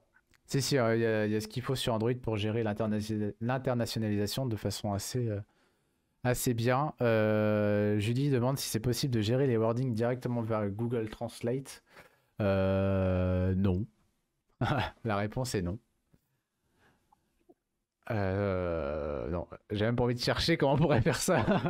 Non, non, Mais on fait ça. c'est quoi le... C'est intéressant, c'est quoi le sous-entendu? C'est-à-dire que T'aurais une on API? mettrait en français et qu'on appellerait l'API Google Translate qui traduirait à la volée pour nous, c'est ça? Ouais, j'imagine, c'est ça. C'était quoi ton point? Salut Pierre. C'était quoi ton point, Julie, en fait? Non, c'est la fin de faire la traduction, je pense. Ah, t'as la flemme de faire la traduction. Ouais, mais t'as bien un texte de départ quand même. Ah oui, tu files ton texte en français, tu dis, eh, coucou, en fait, je m'exécute en anglais, traduis-moi ça. Hmm. Ah là, avec la langue de départ en anglais. Ah ouais, ça pourrait être marrant. Alors, ça peut être marrant. Je pense que dans la vraie vie, il n'y a que les spams qui font ça. Parce que, en fait, j'ai jamais vu l'appel API à chaque fois. Ça devrait être une tannée, d'ailleurs, à mon avis, en termes de requêtes, Ouais. voire même payant par Google à un bout d'un moment. Non, le truc qui se fait habituellement, c'est, ouais, tu as des fichiers quelconques, texte, un en français, un en anglais, un en japonais, un je sais pas, en espagnol. Et en fonction de la langue où tu es, tu as un routeur qui va chercher le bon fichier de Et traduction. ouais, et puis de toute façon, même la traduction, je pense que, enfin, il y a aucun outil qui pourra vraiment traduire Oui, ce que tu veux vraiment dire, en fait, et ouais, ouais. avec, Ouais, c'est ça ça. dépend du contexte, etc. Et en fait, je pense qu'il y a moyen de le faire, ce que tu souhaites le faire, mais je pense qu'il n'y Oui, aura pas forcément un vrai wording par rapport à ta langue que tu souhaites, en ça fait. serait Tu pas n'auras pas le efficace à message que 100%, tu, quoi. Ouais. t'auras pas le message que tu veux faire passer dans la langue. Est-ce que Sachant quelqu'un peut que, noter, pardon, parce que je voudrais pas qu'on oublie les trucs pour la prochaine fois. Est-ce que quelqu'un ouais, peut noter sur son Mac des issues à résoudre pour la prochaine fois? Donc on a dit externaliser le texte, prévoir anglais-français, je pense que ça peut être pas mal déjà. moi j'avais une question par rapport à ça. Est-ce que c'est prioritaire? Est-ce que Est-ce que c'est prioritaire? Au parce que faire des moins, modifs, oui, mais ouais. à la limite on peut noter l'issue, effectivement, et après prioriser plus tard. Et Mais après effectivement, prioriser. Ouais, on va se faire un petit backlog. C'était ça ton idée? On peut ouais, se faire un pourquoi petit pas. backlog. Ok, ça marche. Dans le chat, si vous voyez des choses cheloues dans le code, n'hésitez pas à intervenir aussi. C'est complètement interactif.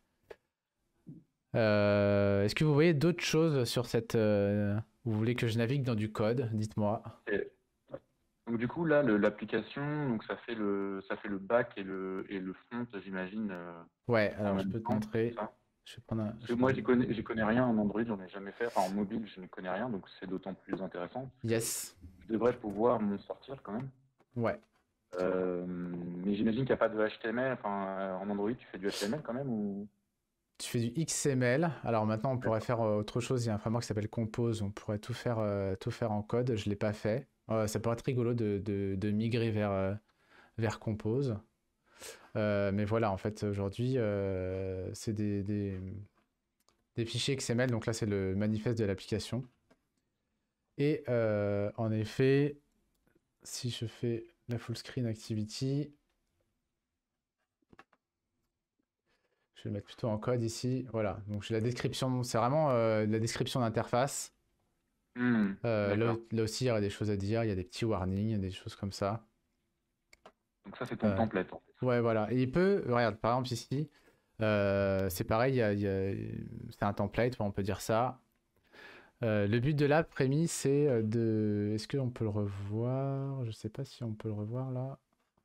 Je sais pas comment...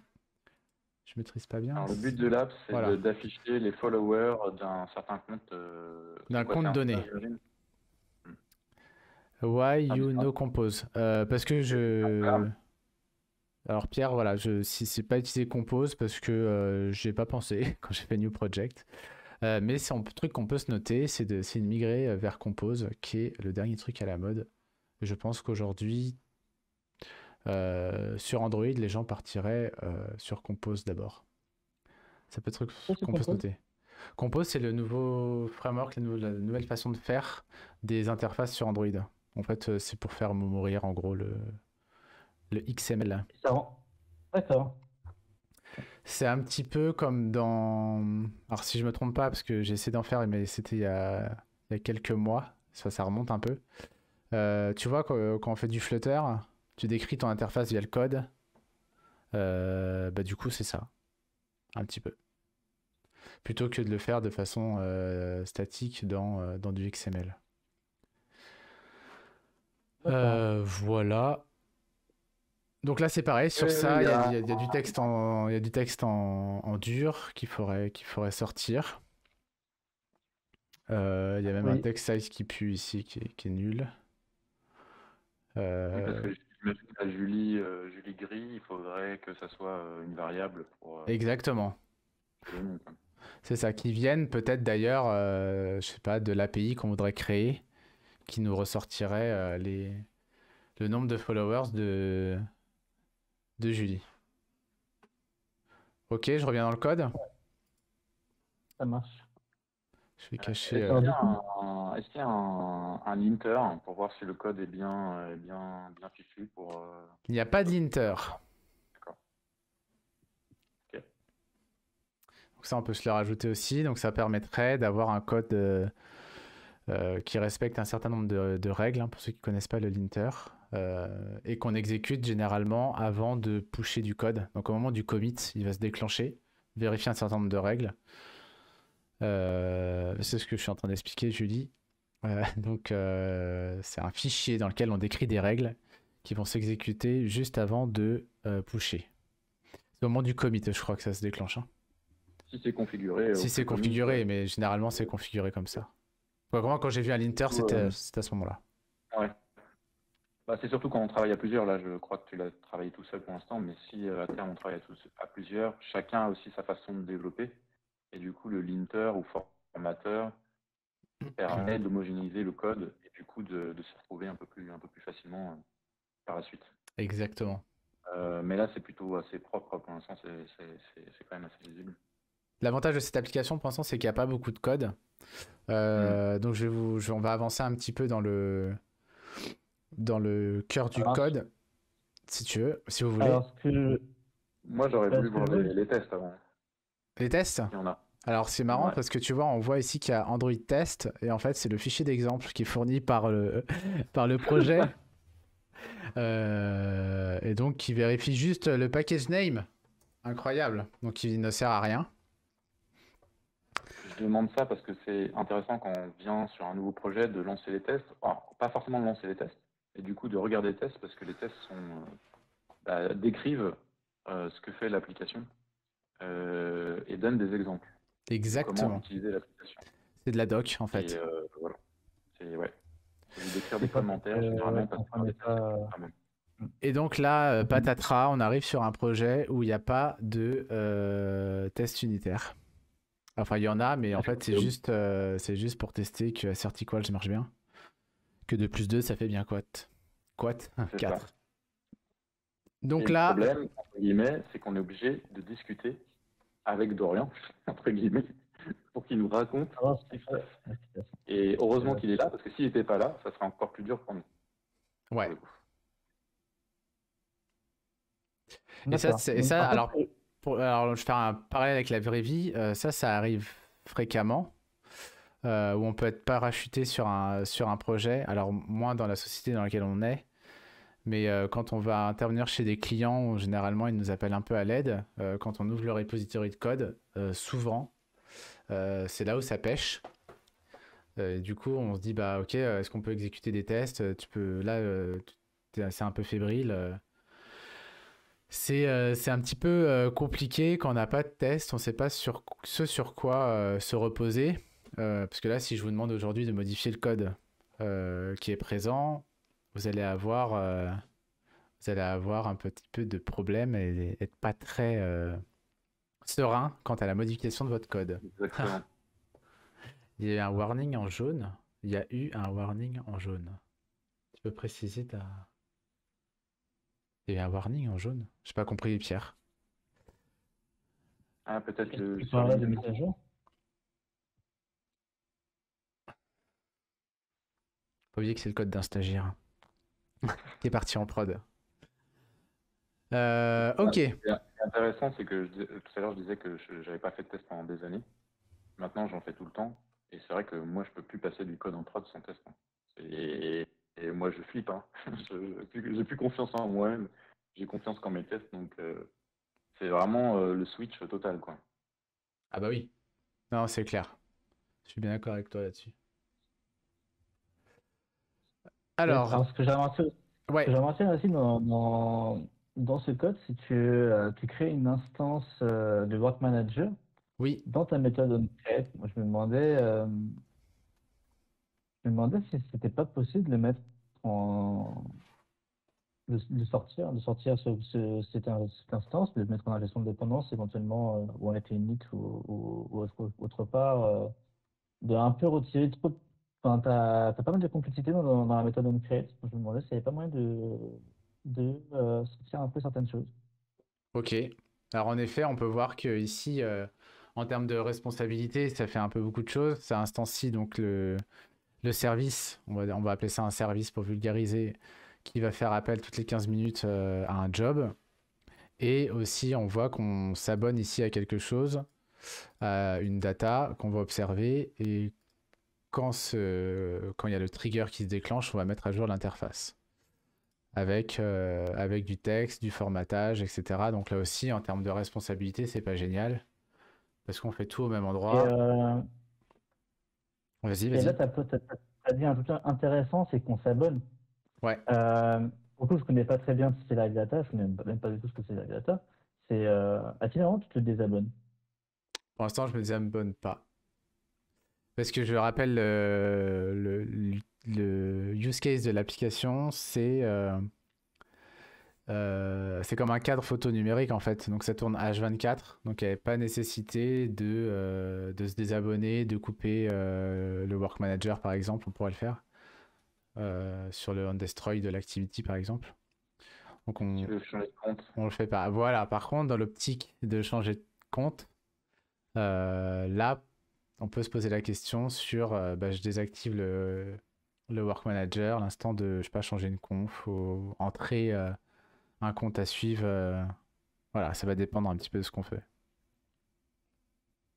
Ok. Donc, la ligne 44, là, le Periodic Work Request Builder, Ouais, c'est une instantiation d'une classe, c'est ça? c'est ça. Donc ça, c'est un élément du framework et en fait, on lui passe la classe qui va vraiment faire le job ici. Donc c'est celle-là, ok, qui a forcément une méthode doWork. Ça, c'est hérité du framework Android. Et dedans, je log un truc pour voir si ça se passait bien. D'ailleurs, on n'est pas obligé de loguer. Et à la fin, je retourne un result. Et ici, en fait, c'est un peu là le cœur de l'application. C'est-à-dire que j'ai un repository, je vais chercher mon nombre de followers et je dis à ma live data, c'est bon, j'ai récupéré ma data, je te la file. Et Live Data, ça ressemble un peu à des observables, c'est ça? Ça ressemble un peu à quoi? J'ai mal entendu. À des observables, C'est complètement ça. d'accord. Ça se base sur RX Java, enfin, ça va? Non, c'est un truc qui est... Alors, pas Eric Java parce que c'est un... ça viendrait en plus si tu veux. Mais mécaniquement, je saurais pas te dire sur quoi. J'ai envie de dire... non, je sais pas, je voudrais pas dire de bêtises. Mais on peut aller voir à l'intérieur. C'est Android X. D'accord, c'est vraiment live D'accord. data.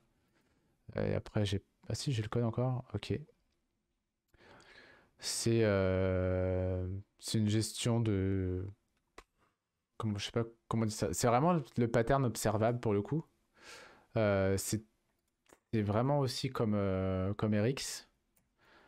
C'était un concept qui manquait un peu côté Android quand il n'y avait pas RX. C'est-à-dire que RX a apporté ça, mais on sait tous que RX parfois c'est chiant.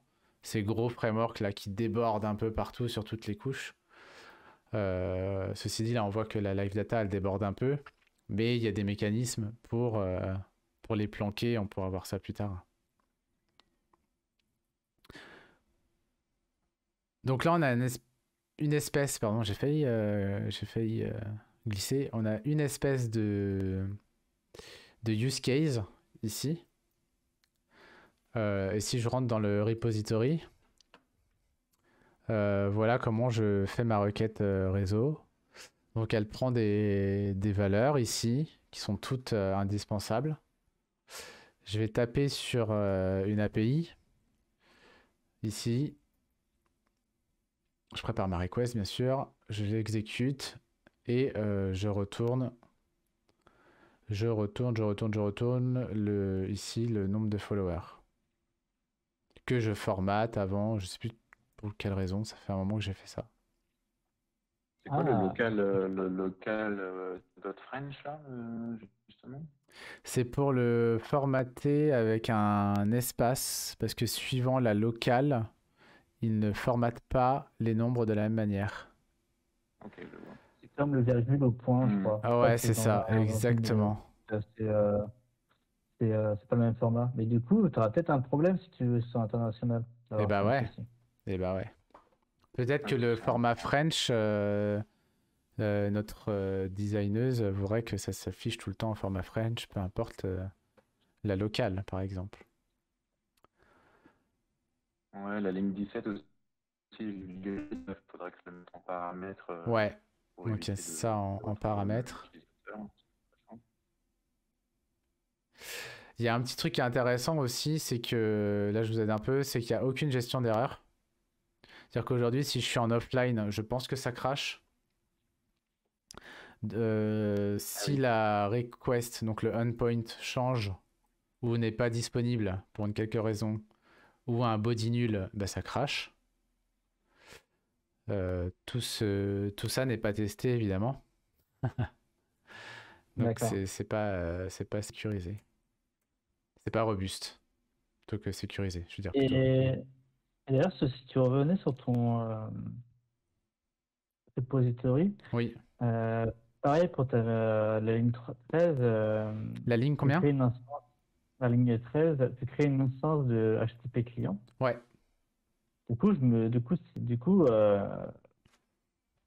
Je me demande comment tu vas tester ça si jamais ton client est instancié ici. Je me demande s'il ne faut pas plutôt le mettre en gestion de dépendance de ton repository, car je pense que pour tes tests, ça va être compliqué Complètement.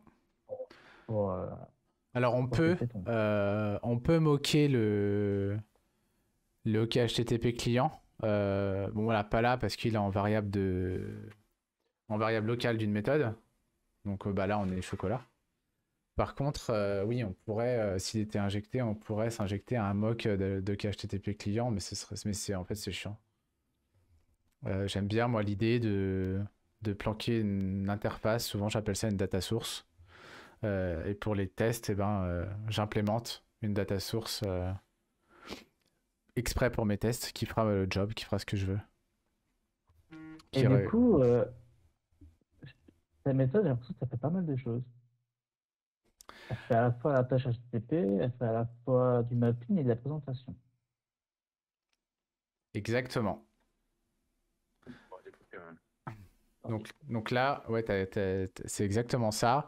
C'est que cette partie de code-là devrait se retrouver sur quelque part là-dedans. Ou ailleurs, mais en tout cas, le nombre de followers aurait dû être présenté ailleurs. Je me suis perdu. Moi, je voudrais bien voir un petit peu l'arborescence.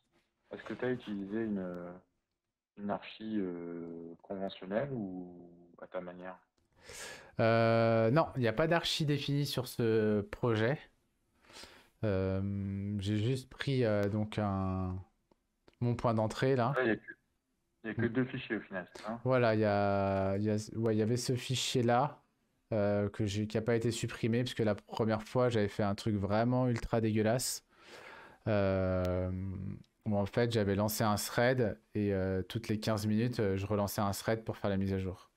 J'utilise pas du tout les mécanismes qui sont proposés par Android pour faire ça. Donc ça, c'est du code mort. Donc on peut voir aussi, ça arrive ça aussi dans la vraie vie, de rencontrer Mhm. du code mort. Et donc là, bah, on a un bon exemple d'un nettoyage qui n'a pas été fait. Donc ça aussi, on peut se le Il y a des, noter. il y a des outils aussi pour détecter les codes morts aussi, parce que nous sommes que des humains et pas forcément à relire tout le code. Donc il y a Ouais. des outils qui le font très bien. Tu penses à quel outil, par exemple, Fabien? Tu penses à Sonar Bah, sur Kotlin, je ne sais pas. Je sais que moi en JS, j'ai un truc, j'ai un petit script enfin un petit module qui le fait très bien, qui scanne tout le projet et qui détecte bah, les exports qui ne sont plus utilisés, quoi, qui sont plus importés. Ouais. Sonar, je sais pas s'il le fait, pas de mémoire, mais peut-être que je me trompe. Sonar, il le fait, hein. Il détecte? Je Ok. crois qu'il le fait, oui. Mais c'est pareil, c'est un outil que moi j'ai mis en place, qu'on lance de temps en temps, histoire de voir si on peut supprimer un petit peu de code, quoi. Et tu le fais sur ta CI, j'imagine? Pas sur ton Je intégration l'ai, continue? non, je l'ai pas mis sur la CI. Ça peut être bloquant parce que des fois on peut pusher du code qui n'est pas encore utilisé. Ah, Du coup, d'accord. ça C'est intéressant, bloquerait ça. la CI. Ouais, parce qu'on essaie de découper pas mal de choses. Donc des fois, on push du code qui n'est pas encore utilisé, qui va même jusqu'en prod, mais c'est pas grave. Ouais. Du coup, non, c'est le dev qui, à chaque MR ou PR, regarde s'il y a du code qui serait mort.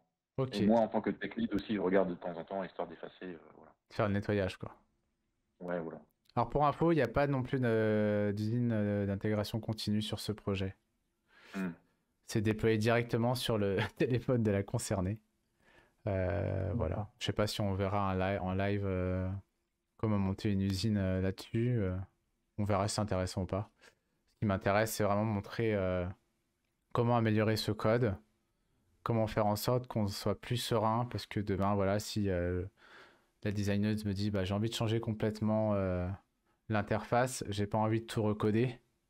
En gros, je devrais pouvoir supprimer ce fichier et juste refaire une interface. Je rebranche un peu mon objet qui devrait contenir les informations et ça devrait marcher. Là, on voit très bien que si je fais ça, bah, je perds le lancement de mon job qui récupère les données.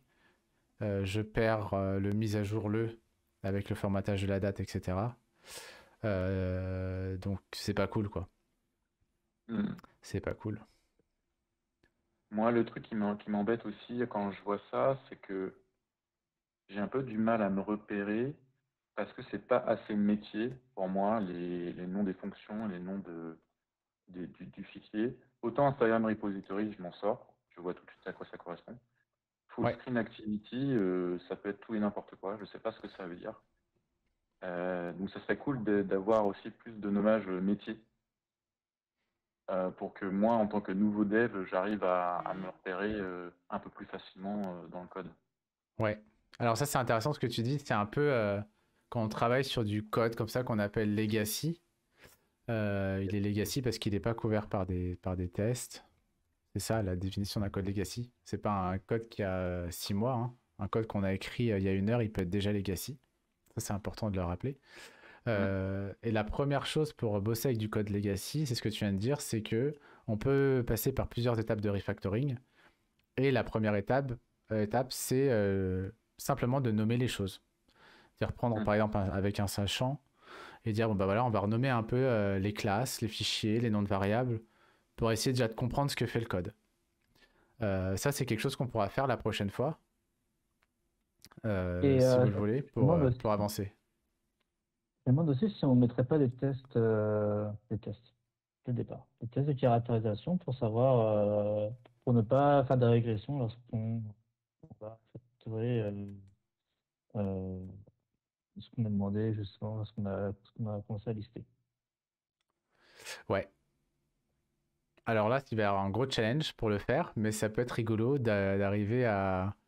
Je pense qu'on devra utiliser les Android tests pour faire des tests instrumentés.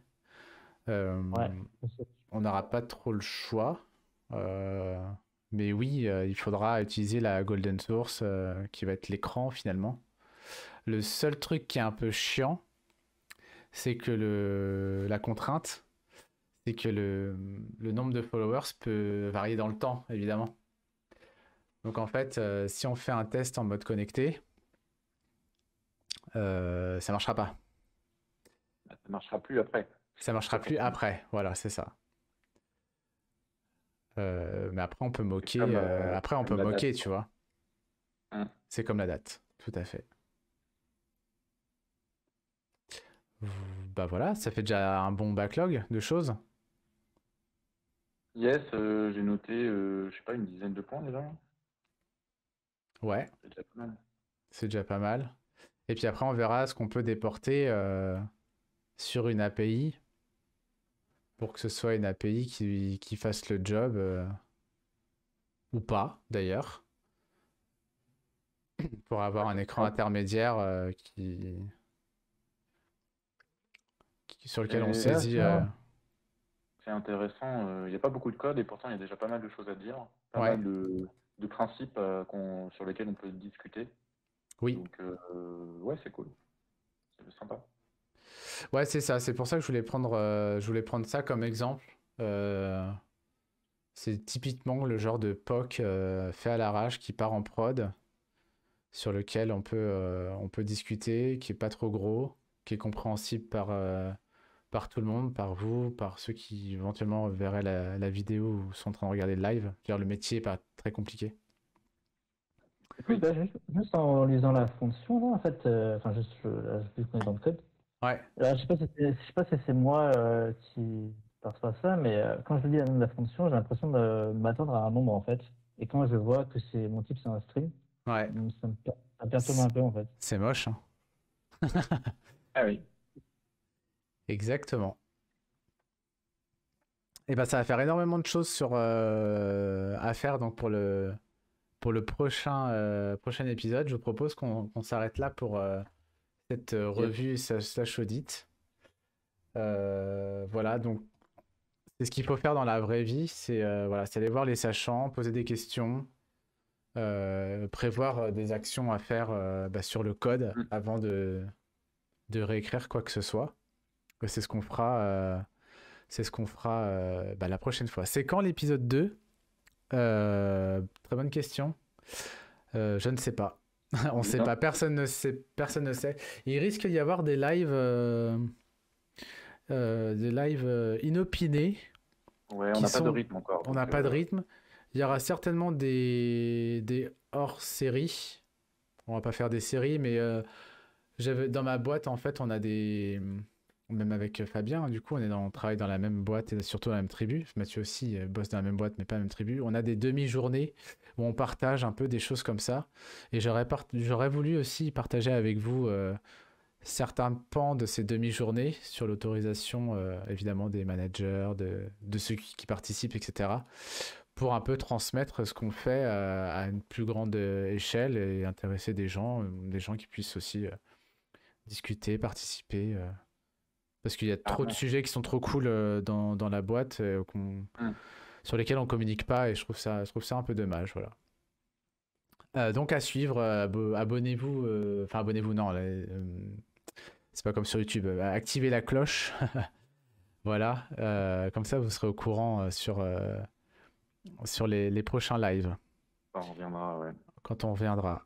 Euh, L'émission touche presque à sa fin. Ah, Euh, qu'est-ce qui se passe? Maintenant, on voulait finir sur un truc un peu fun et j'ai préparé des petites questions, c'est culture geek. Vous allez bosser. Vous allez bosser. Surtout, vous allez jouer. C'est l'heure du quiz. Jouez avec nous, c'est vous. Je vais vous poser des questions. Et avant de répondre, il faudra répondre par votre prénom pour que je vous donne la parole. D'accord? Une fois que vous donnez votre prénom, je vous dis, bah voilà, Mathieu, tu dis Mathieu, donc je te donne la parole et tu me donnes ta réponse. Si tu te plantes, le point va à Fabien. Ok? Si tu te plantes pas, le point te revient. Et c'est le premier à 3 points qui a gagné. C'est clair? Ok, Ça va être rapide. ça marche. Petit jingle Ouais, sonore avant de commencer ce petit Un quiz. jingle. Il y a de l'argent dans cette. Ah là là, dans cette- il y a une prod absolument incroyable. Ok, vous êtes prêts? La première question, Allez. c'est quelle est la nationalité du personnage de Vega dans Street Fighter 2? Ah, ils ont Waouh. pas de culture. Ils ont pas de culture. Je suis sûr dans le chat, il y en a qui savent. On dit rien le chat. Allez, dites, Echolet. Faut pas que je regarde là. J'en sais foutrement rien. T'en sais foutre rien. Bah, je dirais Fabien. Fabien. Espagnol. Bien joué.